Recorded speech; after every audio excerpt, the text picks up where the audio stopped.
Welcome to beautiful Vancouver, British Columbia, and tonight, what a game. The Dallas Stars do exactly what we said they could do. The Edmonton Oilers also come as advertised. Everything we talked about in our pregame breakdown ended up coming true. Now, unfortunately, if you're an Oilers fan, someone has to go home here sad, and if you're a Stars fan, you go home happy.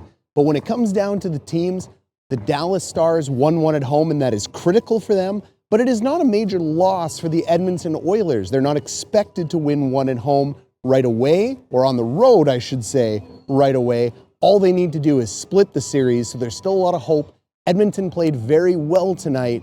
Stuart Skinner gets beat for 3 power play goals. Don't worry, we're going to talk about all of those and break those down later in the video. But really, to me, the main story of this game is that Edmonton comes out, kills them with speed, exactly the way we said they would do it. They score the first goal. These guys are killers. They're primed for the Cup. They were at the Cup last year. They want to get through it this year. And of course, it's Leon Draisaitl leading the way. But Dallas responds in kind. Tyler Seguin doing his best impression of Leon Draisaitl. And don't forget, Oiler fans, this guy was the 102 draft pick. He should have been the 101 the year he went. He's no joke, even though he's a little bit further down the roster than he used to be. Tyler Seguin ties it up on a breakaway through really great defensive effort. And we're off to the second period where the Oilers take full control. Their speed in the neutral zone carve up the Dallas Stars. Their power play shows up. Edmonton has been waiting for this power play to show up. Absolutely top-notch power play. I told you it was going to show up. I told you it was going to come. Tons of comments telling me it hasn't been great yet. The eye test never lies. Just because goals don't go in doesn't mean the power play isn't doing what it needs to do. Edmonton gets up 3-1, and then unfortunately, high sticks. Hooking, holding, and errant 2-minute penalties. Corey Perry, Evander Kane cost the Edmonton Oilers.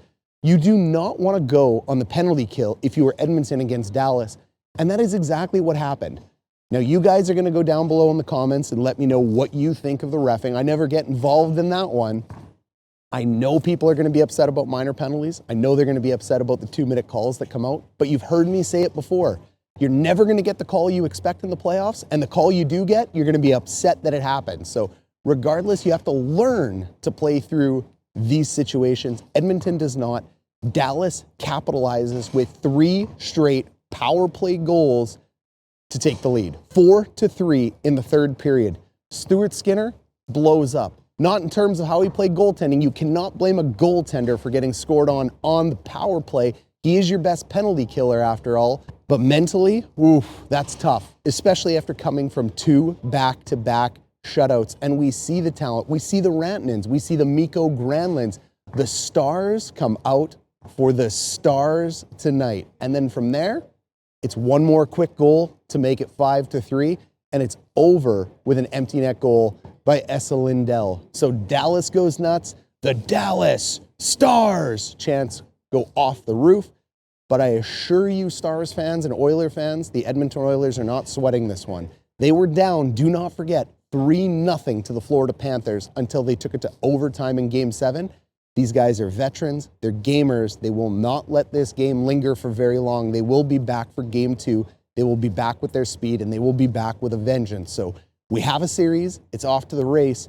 Now, why don't you come back with me to the hotel room where we break down some of these goals. All right, goal number 1 starts with Draisaitl. Ends with Draisaitl, gets to the top.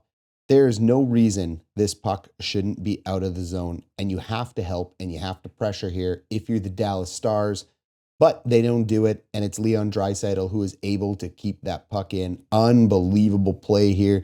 This is Oilers hockey in a nutshell. It's switch, it's McDavid. Unbelievable spinorama there. Looks like a much better version of PK Subban. That used to be his favorite move. Trips, move it over to Nurse. The fact that Dallas cannot get this puck out of the zone looks like absolute child's play here with these switches. They leave that puck now for Draisaitl. Draisaitl has the opportunity to beat him wide. McDavid puts a little bit of a pick on it. Guys are going to say that's not allowed in the NHL. Well, the only thing that's not allowed is what you get caught for. They don't get caught for it. Draisaitl beats him wide to the outside. And then take a look at the room he's going to see over Otter's shoulder here. He comes in, goal scorer, best in the league right now, beats him 1-0. But then it is a one-on-one battle. It is Seguin, it is Draisaitl.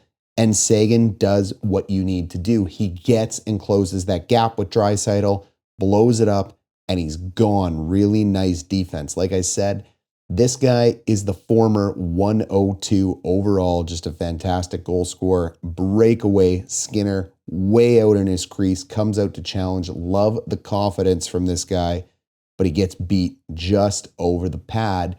And this happens very simply because of the speed Seguin is able to bring in on the net. Too many guys in the NHL don't just drive the net with speed. It's just a huge net front drive, full speed, push them back into the net as far as you can. 1-1. It's quiet for a moment. We get an odd goal. It's not the fact that the goal is odd. It's the fact that the goal comes at 14 minutes. Most goals come at the first 3 minutes and the last 6 minutes of a period. This is right in the middle of the slogfest. McDavid moves it over to Draisaitl on the wing, and then it's just this unbelievably quick give and go slash through the Dallas Stars penalty kill. And you're not going to stop McDavid once he gets going. McDavid gets fully going. He's going to make a pass, and it's a really good job getting sticks in lanes here if you're the Dallas Stars. But sometimes even McDavid's passes are too fast. They move forward.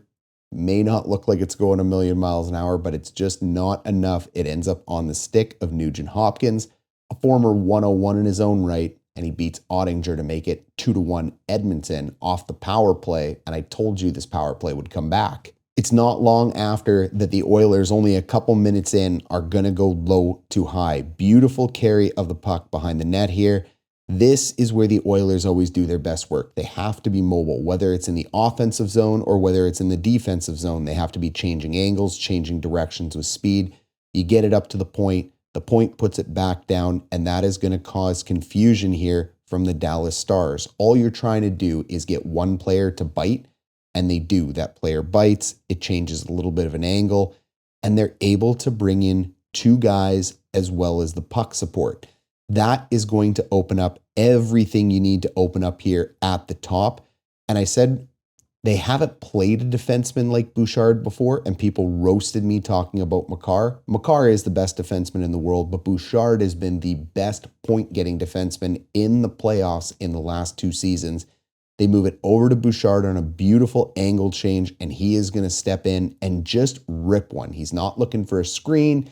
He doesn't need a tip. He just steps in, finds daylight, puts it in the back of the net. We knew he'd be a massive difference maker in this series. Power play to start the third. They end up moving it over to Granlund, who ends up bumping it into the zone. Edmonton gets caught by the speed of the Dallas Stars, and this is where more power plays go to work. They move the puck back up the wall to the guy that started the play. It's Miro Heiskanen, and he says, look, if you can do it, Bouchard, I can do it. He comes in, changes the angle again. So it went high and it went low. You're going to see a lot of this from both teams doing everything they can to change the angles against each other. Now the puck is down low. They boot it back to Heiskanen, and you get the exact same outcome here that Edmonton had on their power play and on the last goal from Bouchard. You trap them down low. Soon as they're trapped down low, Heiskanen's going to step in. Quick little shot through traffic. That is the difference on this one. He is shooting through 4 players. Stuart Skinner doesn't have a chance on this goal. That is not a knock on Skinner. Good luck stopping a puck you can't see. It doesn't take much longer from there. We saw this against the Jets. We have been seeing this over and over again. It's a double bump, and they're looking for Mikael Granlund. When they move it over to the superstar Finn, he steps in, and everybody on Dallas has seen this. This position here is showing pass or shoot, so he can move it over to the bumper. He's got an absolutely deadly cannon that he can move this way. He can drop it backwards. But on this one, he decides to do exactly what he did against Winnipeg. It's the fake pass showing pass, and it's just an absolutely wicked shot that beats Skinner on the power play to tie the game. And I want you guys to see the whip he gets on his stick as he steps in there. Take a look at that. It is unbelievable. I mean, the way this guy can shoot a puck is absolutely something special. And if you haven't been watching him, you've been missing out on the Finn. One more power play for good measure. It all starts with Heiskanen. And I told you before the series, keep your eye on Matt Duchene. He has been completely snake bit, but he is always around the net. He should have had at least 4 or 5 goals against the Winnipeg Jets. He didn't. He hit posts, he hit crossbars. Not his fault. Puck finally squirts out to him from behind the net on an errant shot from Rantanen there. Unbelievable job here. Sorry, from Seguin. I apologize. Unbelievable work there by Duchene. It's not a pretty one, but he finally breaks the dam and gets it through and gets one of those goals he's been working so hard for in the last 2 series. The last goal would be an absolutely beautiful play here from Robertson over to Sam Steele. Steele would carry that zone with speed. He would catch Bouchard here. He's going to go in, and it's just a nifty little backhand move here. Take a look at all the daylight he gets as Tyler Seguin's able to get a stick on it. Right behind the play, it looks like he's already got Skinner beat, and that puck goes in the back of the net. So that's it for tonight with Game 2. I hope you enjoyed this amazing breakdown. Don't forget to like and subscribe. Look at all the work we're doing for you guys here on vacation, away from it, still watching hockey in the 12 minutes of summer we get in Canada for you guys. So don't forget, it goes a long way. Any comment, all the likes, all the subscribes, and we will catch you guys for Game 2. And tomorrow we will catch you for Game 2 of the Panthers, the Big Cats, meow, and the Carolina Hurricanes. Take it easy.